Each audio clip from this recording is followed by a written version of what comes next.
This is me again, Pat Windrow at the Cable Easel, with part 2 of a composition of Port Jefferson Pilings, with 2 very handsome seagulls sitting on the top. A very simple composition, and if you caught the first part, you were in on the beginning of it, and now you'll be in on the end of it. If you didn't catch the beginning, well, maybe we can make the end as interesting as the beginning was. I'm working in palette knife, and working with a monitor of a scene that was shot a while back on a wonderful clear winter day in Port Jefferson Harbor, just a little bit to the east of the ferry slip. Now, anybody who's gone down there knows about the ferry slip, and they know where this particular place is. In the wintertime, the colors are wonderful and clear and very pure at a certain time, and when they are, that is the moment to go out and seize the day, as it were, and grab these wonderful scenes. You can work very quickly with palette knife, which helps when you are out there in the elements on a cold winter day. Either that, or find a spot where you can actually sit in a car and work from the car. I have done that for many years, and working from a car means that you are limited, of course, to not being able to do areas where there are no roads and so on. However, with the monitor and with a TV and with the technology of today, you can in fact go out and do your scene, shoot the scene, let it run, and bring it back and project it on your own screen, and work exactly the way I'm doing here in the studio. Which means that what I'm doing should not be as mysterious as is implied. I'm now mixing a tone for these this remarkable cluster of pilings, which tells a great deal that a tremendous amount of strength is needed in these arrangement of pilings, because a rather enormous boat comes and whacks up against it, and also there is the movement of the water. And on agitated days, the water in this harbor can do a tremendous amount of activity. So the massive quality of these pilings is obvious. It's for a utilitarian purpose, but at the same time, it's become extremely visually interesting. The fact that pilings are always in a water environment is what appeals to me, and it also means that even though this composition does not have any reflections, that pilings always mean a mirror image and some wonderful reflections. And on one of my live shows, I did one of the fishing boats out of Port Jefferson Harbor with some really very intriguing reflections in the water, deep, dark, wonderful, mysterious reflections of boats and things. And then, of course, the sharpness of seeing birds and seagulls and all sorts of, and even pigeons venture down to Port Jefferson Harbor and add even another element of interest to this scene. I think that at one point on this particular loop of the tape, you will see a pigeon that has gone and invaded the domain of the seagull. What I'm doing while I'm talking to you is I'm applying both colors of these pilings, one right next to the other, and then in the application, a certain blend, a rough blend, is going to take place between the shadow side and the sunlit side. At one point, I think one of these pilings picks up a great deal more light than you'd imagine, because they are dark. They have been treated with tar and creosote and all sorts of other things, which makes this log, which at one time was more than likely pale, turned it into a very dark area. The shadows are important. Applying them with the palette knife means that you can in fact keep a nice sharp edge between the two, and that is something that you have to be faithful to, because these great big dark elements sticking up into a nice crisp and clean background has got to be understandable. You have to understand what it is that you're looking at. At least I think that you have to. You can't make the viewer wonder what is that composition all about. So being faithful to the subject matter is the whole point of these shows of mine, that you find a subject matter and then you render it as closely as you possibly can, depending on whatever technique you happen to choose. The simplicity of this, the more I paint, the more I realize that the simpler the composition, the more interesting it is. I suppose it's the difference between a complicated and bad hairdo as opposed to a nice, simple, straight hair that has been sculptured.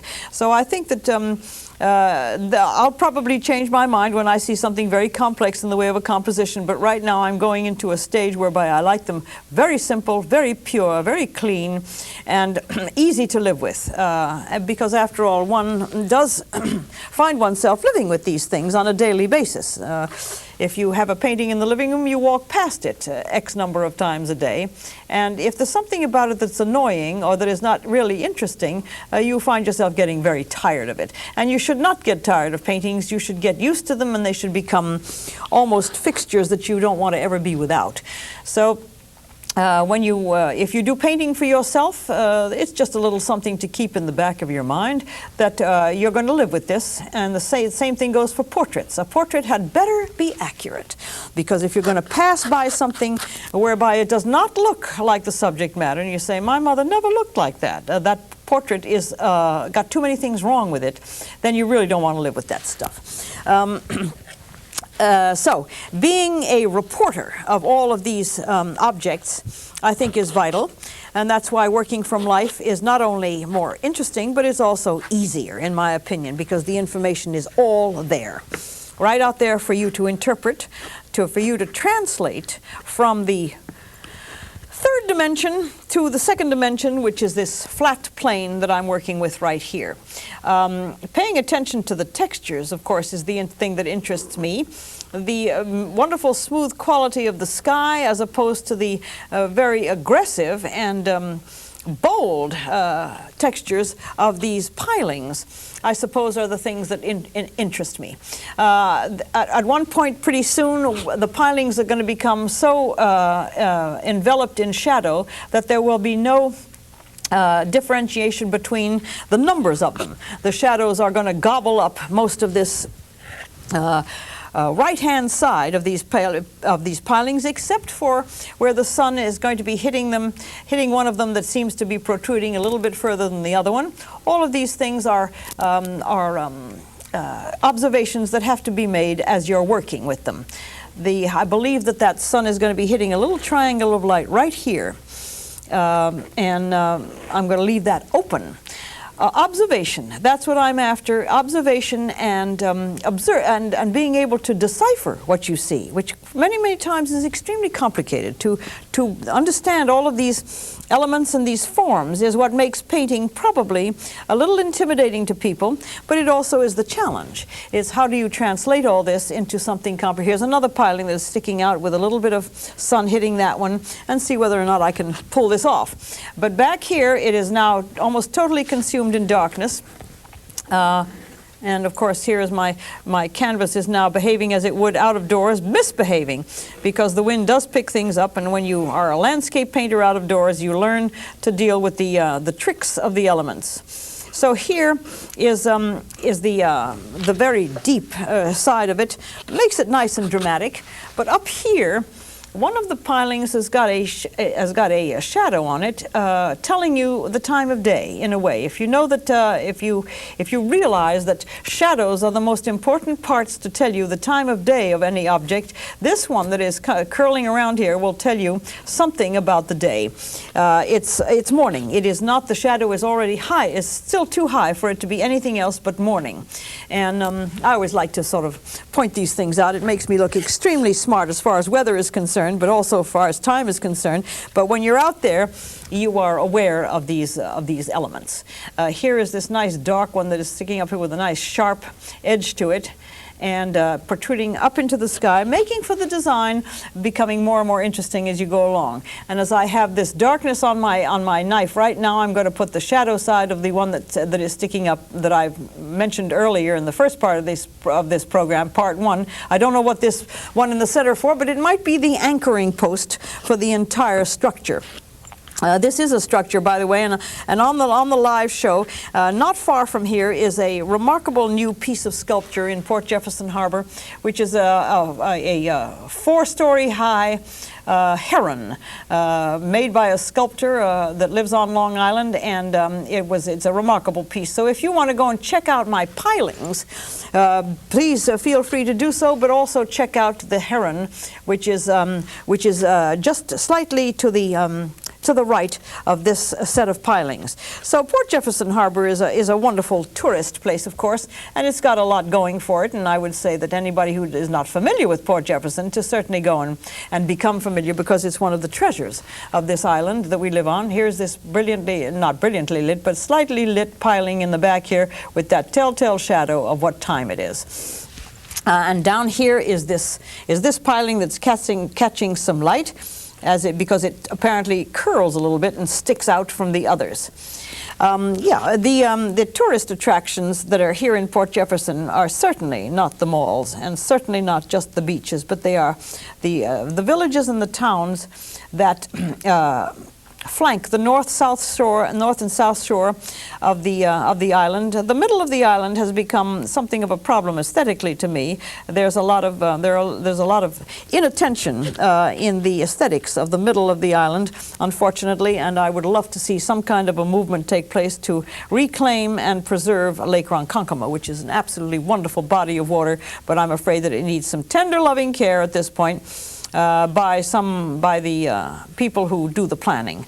There's no reason in the world why Lake Ronkonkoma should not be one of the great attractions of this island, rather than unfortunately, what I call something of the beginning of an eyesore.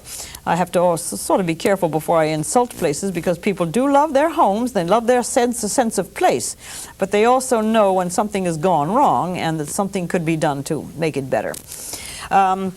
So we have here sort of the study. If I'd like to give some rounded feeling to this, I could pull my knife around with a technique that would give me some sense of circular thing, that this is in fact a cylinder. A large, dark cylinder with lines that might give you some feeling that it does go around. Not too much, because they are rather smooth. The weather is doing a job on them, and so is the water. And so they have a smoother quality than you would imagine. They are rough, however.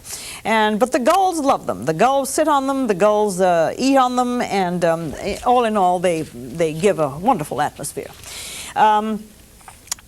We come here to the reason that these things are together, and that's because they are bound.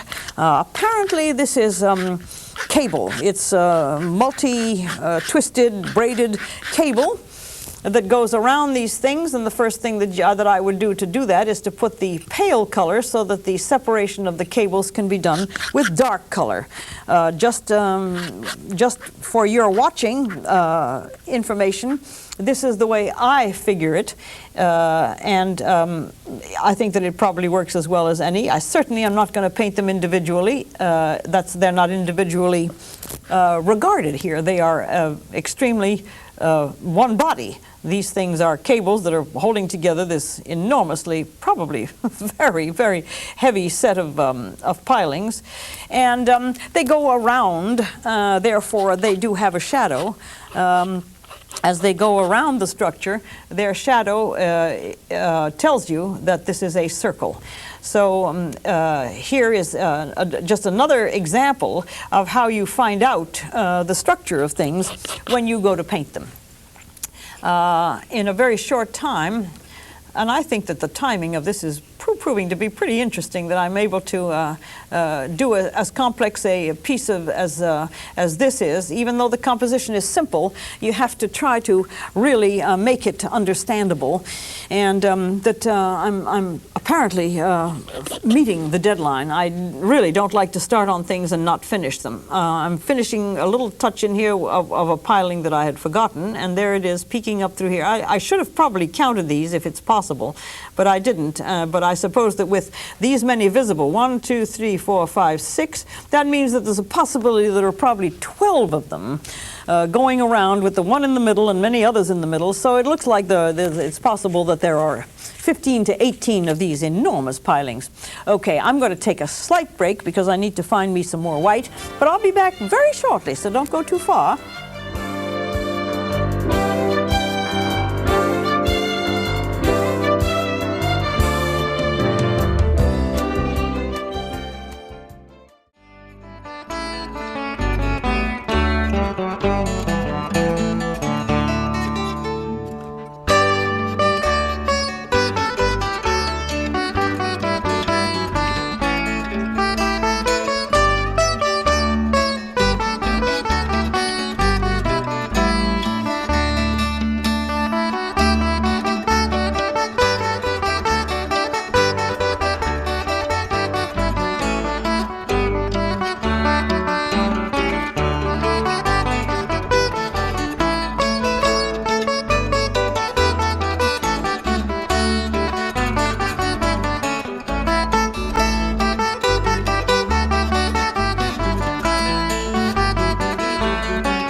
Once more into the breach, as Mr. Kipling said, to finish this composition. And I've discovered during the break that there's a tremendous amount of shine to these pilings, which I think I cannot accomplish with a brush. So I'm mixing techniques here, and I've taken a brush with some white, and I'm going to give it the shine because the tar apparently gets really nice and shiny in the sunlight. And if that's their anatomy, then so be it. And I'm going to give it a nice shine here, which I find is probably the only way I can do it is with a brush. It's perfectly acceptable to change your manner of applying the paint. It's nice to be able to keep it strictly of one technique, but if you introduce another one, then it gives a certain little mystery to it as well. The shine of those pilings, I think, is vital. Therefore, I'm going to make absolutely sure that it gets in there, and it's all to do with the materials at hand. That these things are in fact covered with tar, and that they do get shiny in the sun. Just that simple. The separation of these cables should be done just as simply as possible, and I'm going to use some pure black here and try to get it. I'm not going to count the amount of separations of the cable, but I'm going to get them as close as I possibly can, because what I'm interested in here is insinuation rather than accuracy of the number of cables that are holding this thing together. There are many, many more than this, but this will tell the story. And picking up some black from the heavy paint over here, which I can afford to swipe for this particular need. And you'll also see. I also observe that here there is a shadow being cast from those cables into these on these pilings, which gives you another feeling that the pilings are in fact circular. that they are cylinders because they are casting a curved shadow under them. All of these things are really very interesting to me, and I hope that when anybody is out there working in this kind of observational thing. The problem that I have with an awful lot of the other programs is that observation is not the main part of the demonstrations. They do not give you the feeling of how you look at these things. The massiveness of of these pilings is what is interesting to me. Also, this one peeking out here on the side tells me that instead of being a cluster, it has either shifted in its existence here, or it was purposely put in that way. These pilings, I believe, I have heard over the years, they are driven into the harbor, into the floor of the harbor, and cemented, secured somehow with great rocks, and it's an engineering feat to be able to get these things to stay steady. When they don't steady, when they don't stay steady, then you know you've been hit by something pretty remarkable, like that Hurricane Andrew can in fact dislodge these things. So much for the puny efforts of man when it has got to face the enormous strength of winds. And that's what harbors are. They are enormous areas where the winds play havoc. Here is the final piling and the final bird. This piling is extremely dark, and I'm going to find myself kind of in trouble because I don't have any more black on my palette here, so I'm going to invent some black. And by inventing black, I think that it'll probably accomplish the same thing. It is a combination of this burnt sienna and this absolutely lethal color called phthalo blue.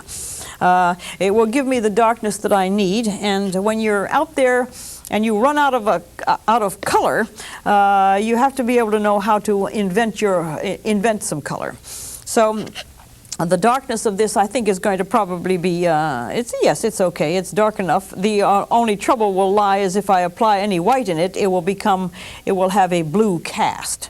However, for the darkness that I'm looking for, that's okay.